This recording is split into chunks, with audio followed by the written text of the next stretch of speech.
Oke, sebelumnya Assalamualaikum warahmatullahi wabarakatuh. Perkenalkan Bapak Ibu dan sahabat BSI sekalian. Perkenalkan nama saya Lina Handayani, biasa disebut Lina. Saya dari tim HCM.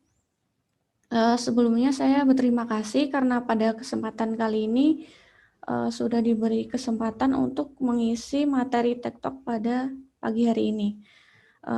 Adapun materi yang akan saya bawakan pada pagi hari ini adalah SEO.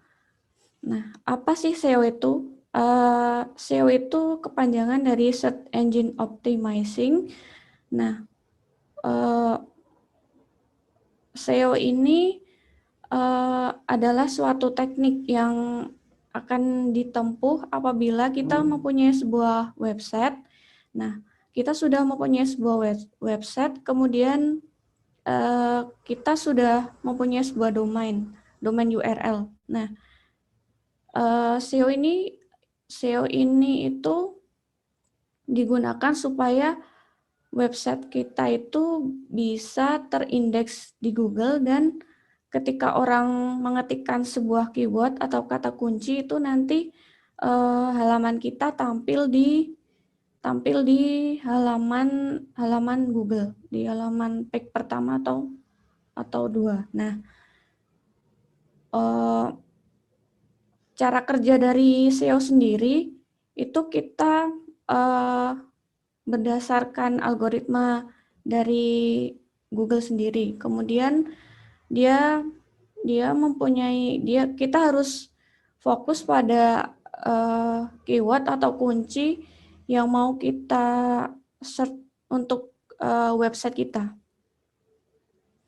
Nah, di sini kenapa kita belajar SEO? Kenapa kita pakai SEO? Yang pertama itu karena kita ingin website kita itu pertama terindeks oleh Google. Nah, jika disederhanakan, ketika kita punya sebuah website yang baru, itu kan belum tentu semua khalayak umum tahu kalau website kita itu ada.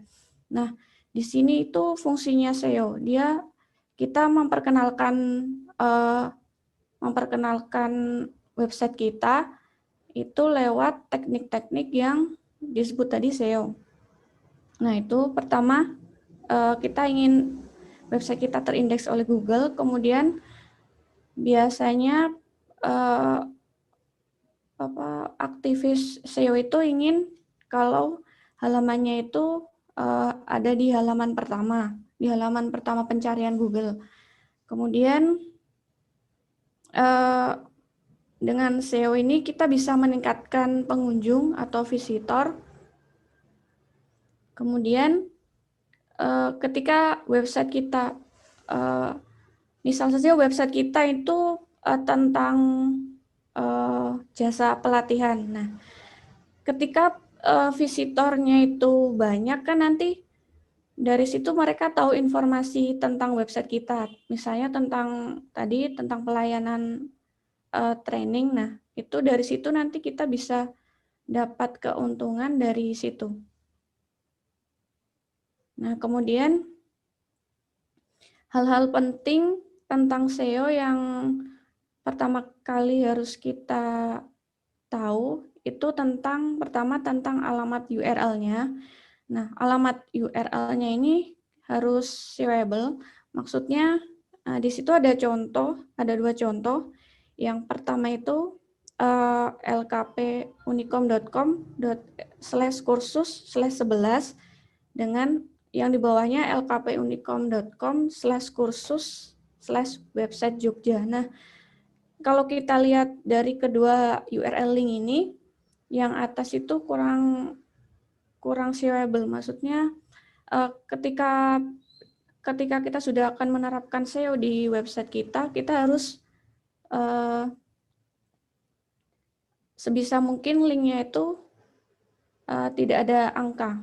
Nah, kemudian hal penting lainnya, ketika kita menerapkan SEO, itu kita searching dulu, searching keyword apa, kata kunci apa yang sering dicari orang. Nah, itu salah satu caranya yang paling mudah itu ketika kita search di web, di Google, di pencarian Google. Nah, itu misal kita ketik 2 kata, itu nanti dia di bawah-bawahnya ada pilihan. Nah, itu bisa kita jadikan opsi untuk mencari keyword atau kata kunci yang kita mau, yang sesuai dengan website kita. Nah, kemudian cara SEO yang selanjutnya itu pertama kita dari keyword tadi, setelah kita searching kira-kira keyword apa yang sering dicari oleh orang di mesin Google-nya, nah itu kita bisa tanamkan keyword-keywordnya itu di meta keyword. Nah, meta keyword ini letaknya di HTML-nya, jadi nanti ditanam di meta tag-nya. Nah, begitu juga dengan meta description. Nah, atribut ini berisi tentang penjelasan biasanya penjelasan singkat dari sebuah halaman website kita. Nah, pada kesempatan kali ini sebenarnya ada tiga teknik SEO yang akan saya jelaskan. Ketika kita membicarakan SEO itu sebenarnya ada dua langkah yang bisa kita lakukan. Yang pertama itu SEO-nya secara bisa dibilang manual. Yang kedua itu nanti semacam kita bayarnya nanti kita ngiklan di Google. Nah, yang saya ingin jelaskan yang pertama itu lewat Google Search Console. Kemudian itu nanti ada generate sitemap dan Google AdWords.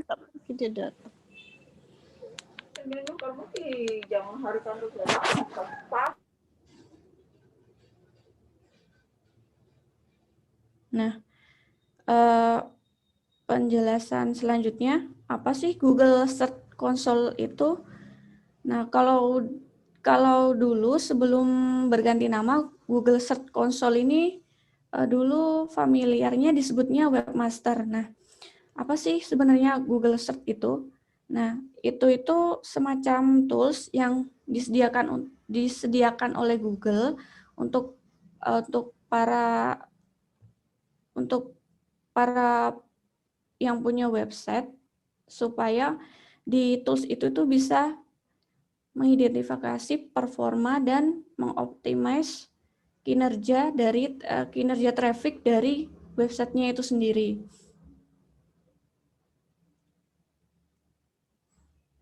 Nah, kemudian di sini saya jelaskan untuk cara mendaftar ke Google Search Console-nya. Nah, pertama itu kita masuk ke halamannya di search.google.com. Nah, di sini kita pertama registrasi domain kita di bagian, nah ini ada dua pilihan. Di sini ada pilihan domain sama awalan URL. Nah,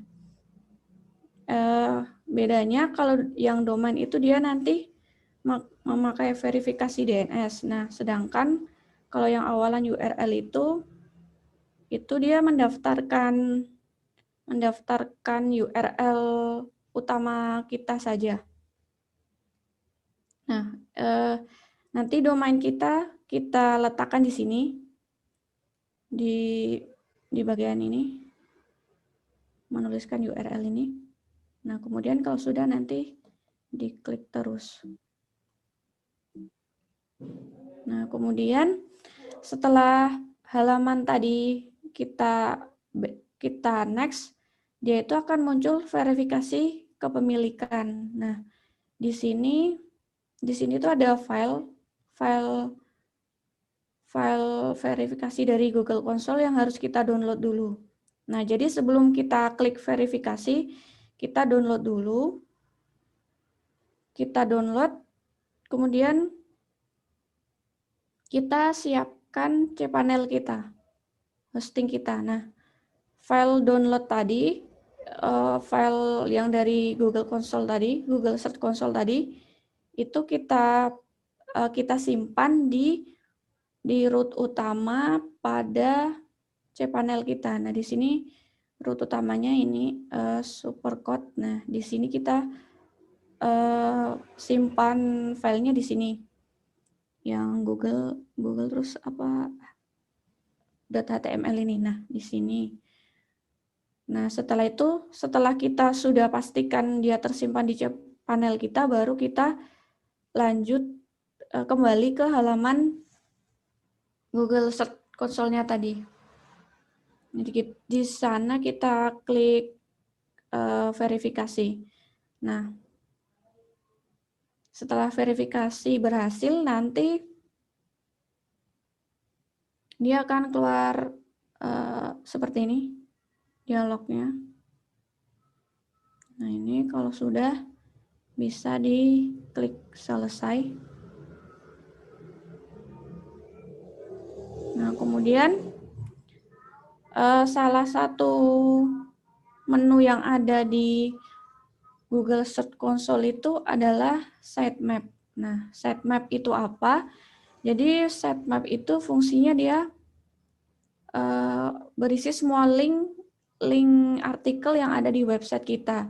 Jadi misal website kita itu sudah mempunyai 5 artikel. Nah, kelima artikel itu kita mau kita indeks ke halaman Google. Nah, itu kalau kita misal satu-satu, kalau kita indeks satu-satu itu kan lama. Nah, di sini fungsi dari sitemap itu dia mengumpulkan semua link artikel di website kita. Nah, baru kemudian nanti diindekskan ke Google-nya. Nah, sedangkan caranya sendiri manual, kita generate manual, itu bisa melalui beberapa URL yang udah menyediakan layanan sitemap ini. Contohnya di sini menggunakan XML sitemaps. Nah, jadi tampilannya nanti seperti ini. Tampilan dari XML sitemap. Nah, pertama itu di halaman awal kita masukkan alamat domain kita. Nah, kemudian nanti kita klik start.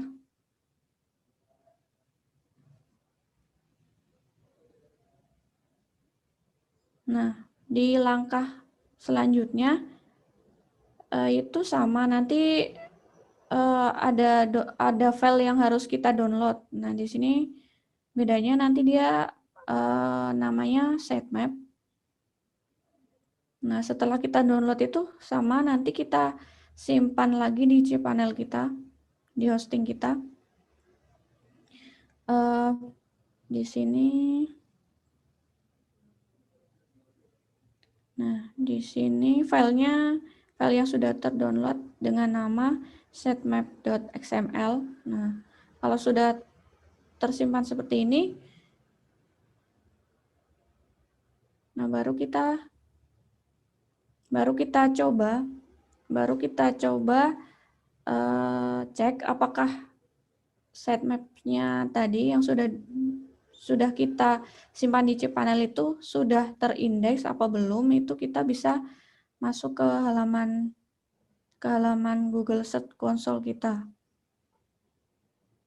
Nah, di sini di bagian ini tambahkan peta situs baru ini, kita ketikkan sitemap.xml, kemudian kita kirim. Nah, di bagian bawahnya tuh dia sudah ngasih tahu apakah dia sudah terindeks apa belum.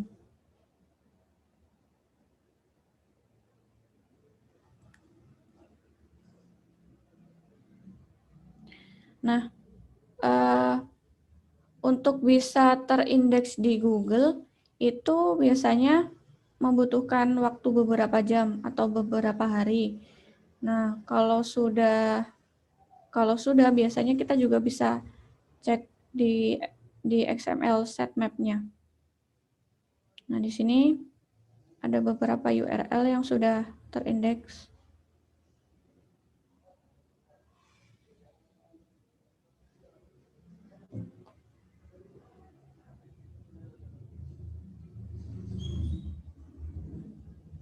Nah, itu tadi materi tentang Google Search Console. Jadi secara garis besarnya Google Search Console itu cara manual supaya alamat website kita terindeks di Google. Nah, kemudian cara SEO yang kedua yang akan saya jelaskan adalah tentang Google AdWords.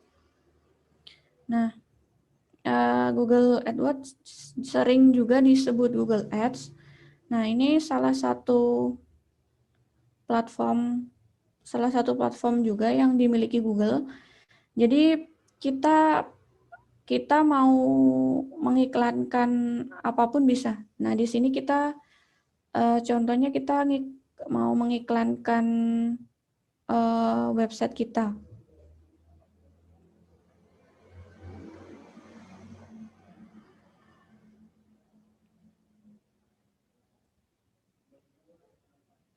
Nah, sebelum kita memutuskan untuk memakai Google Ads, itu kita harus memikirkan beberapa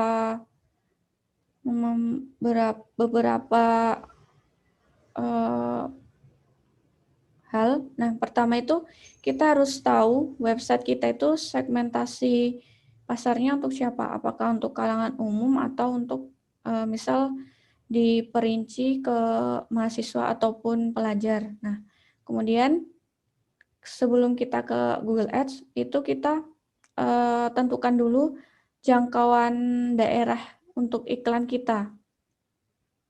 Kemudian, karena kalau nanti kita mendaftar di Google Ads ini, kita memilih wilayah, itu nanti berpengaruh sama kompetitor, sama juga untuk budgetnya.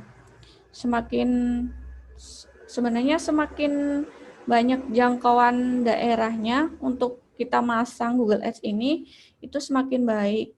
Cuman kan budgetnya kita juga harus menyesuaikan. Nah, selain itu, kita juga harus mempertimbangkan kompetitor iklan kita. Nah, biasanya di sini tuh nanti kita bisa tahu kompetitor kita itu rata-rata kalau mengeluarkan budget itu berapa range-nya. Nah, kemudian ini yang selanjutnya yang perlu diperhatikan itu juga waktu pengiklanan. Nah, jadi kita harus tahu waktu yang baik untuk mengiklankan website kita. Nah, yang mau kita iklankan di Google Ads-nya.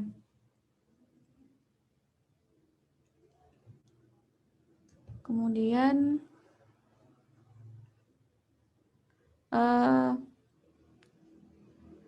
cara mendaftar ke Google Ads. Nah, pertama itu kita buka dulu halamannya di ads.google.com. Nah, kemudian di sini setelah halamannya terbuka, di sini ada halaman sasaran untuk iklan kita. Nah, di sini ada pilihan karena kita tujuan dari iklan kita itu kita ingin memperkenalkan URL kita, domain kita, jadi kita pilih dapatkan lebih banyak penjualan atau pendaftaran situs. Nah, baru kita klik selanjutnya. Nah, di sini kita selanjutnya memasukkan nama bisnis kita, nama bisnis dan situs website yang akan diiklankan di Google Ads-nya.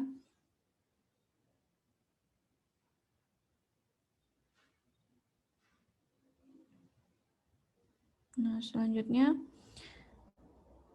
ketika nanti iklan kita sudah jalan itu orang-orang itu akan diarahkan pada domain apa. Nah, kita di sini di step selanjutnya ini kita isikan domain kita, domain utama kita.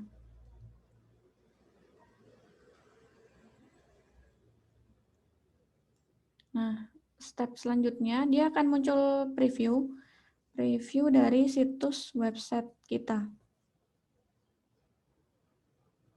Nah, seperti ini tampilannya. Kemudian selanjutnya bisa kita klik berikutnya. Nah, step selanjutnya itu kita mengisi judul untuk iklan kita. Nah, biasanya judulnya ada judul 1, ada judul 2. Nah, di sini alangkah lebih baiknya kalau kita kasih judul yang sesuai dengan keyword. Nah, kemudian deskripsinya. Ini merupakan deskripsi singkat tentang website yang ingin kita iklankan.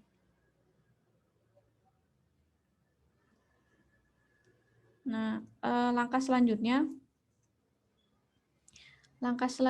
itu adalah menentukan kata kunci untuk target target audiens kita. Nah, di sini kita bisa ketikkan kata kunci kita. Nah, minimal 3.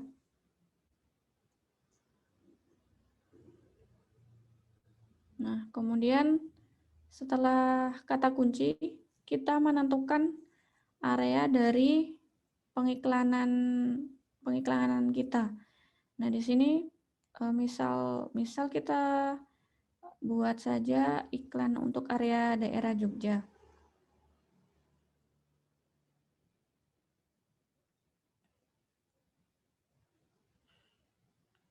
Nah, kemudian baru kita tentukan anggaran budget untuk iklan yang akan kita gunakan.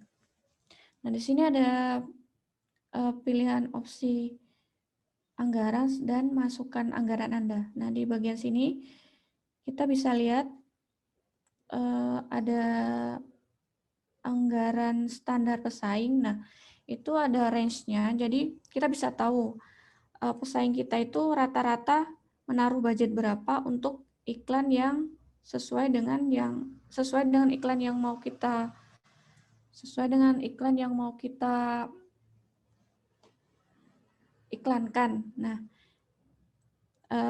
kita bisa milih nanti jika kita memilih range yang sesuai dengan kompetitor itu kondisinya nanti iklan kita akan bersaing untuk ditampilkan di halaman Google-nya. Nah, jika ingin lebih unggul dari pesaing kita bisa menaikkan budget kita di anggaran yang lebih tinggi dari pesaing kita.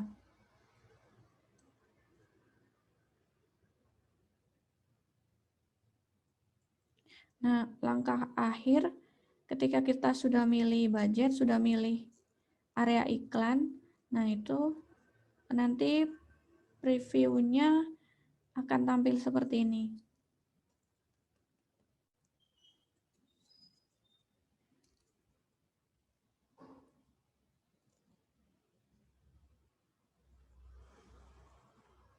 Nah, kemudian tinggal kita mengisi form untuk pembayaran. kemudian klik kirim. Nah, nanti akan muncul caranya, pembayarannya lewat transfer atau kredit. Nah, nanti setelahnya akan muncul, nah ini pembayaran manual atau transfer uang.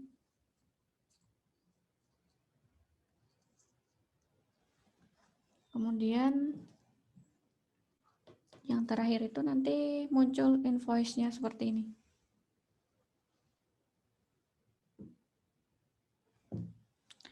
Nah, kemudian kesimpulannya dari yang saya paparkan, SEO itu memberikan keuntungan bagi website kita, terutama untuk traffic websitenya.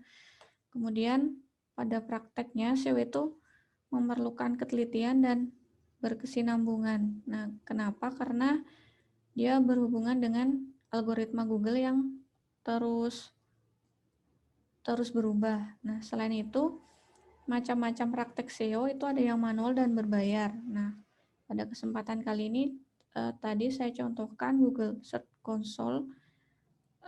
Cara manual lain banyak, ada juga yang namanya backlink komentar, dan tadi yang berbayar itu Google Ads. Demikian tadi presentasi yang bisa saya sampaikan. Apabila dalam penyampaiannya ada tutur kata yang kurang berkenan, mohon dimaafkan. Saya tutup. Wassalamualaikum warahmatullahi wabarakatuh.